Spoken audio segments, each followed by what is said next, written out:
This video just for entertainment purpose. ये video किसी का दिल दुखाने, फेफड़े दुखाने, गुर्दे दुखाने या फिर बॉडी का कोई भी पार्ट दुखाने के लिए नहीं है, तो वीडियो को एंड तक देखते हैं। मुझे तो तभी पता चल गया था जब उसने टिकटॉक वाले खुसरों की तरह ढीले अंदाज में स्लो मोशन में सस्ती एंट्री की थी। हुई हुई इतना गंदा मुंह, हुई हुई हुई हुई, आए हाय, अल्लाह माफ करे, डायपर बांध के घूमो भाई, ऐसे कैसे घूम रहे हो? मैंने तो पहले कहा था कि इसके दिल में खोट है, ये यहाँ हीरो के चक्कर में आया था जो केस के अंदर है। ये बात सिर्फ मुझे पता, लेकिन मैं किसी को बताऊंगा नहीं। बताओ।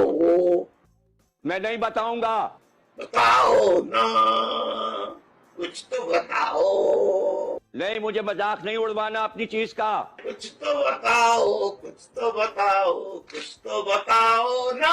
इसने कहा था मैं बहुत गरीब इंसान हूँ, मेरे पास कुछ भी नहीं है, मेरे पास जो भी पैसे थे मैंने इस दुकान में लगा दिए, ऊपर से मेरे 3-4 भाई हैं, उनको भी मैं ही पाल रहा हूँ, लेकिन ऐसा कुछ भी नहीं है। ये बड़ा बेगैरत इंसान है।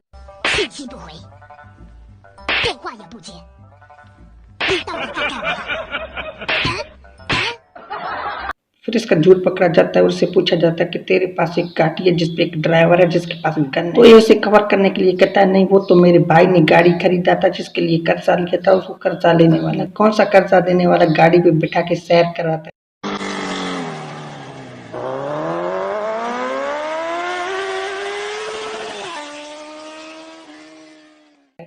बेटा तेरा ये लॉजिक मेरे को बिल्कुल पसंद नहीं आया। आज तू तो यार आज के लिए इतने। अगर वीडियो पसंद आए तो like, subscribe and bell icon on कर देना। मिलते हैं एक न्यू वीडियो के साथ तो जल्द इंशाल्लाह। नेमत का खजीना है।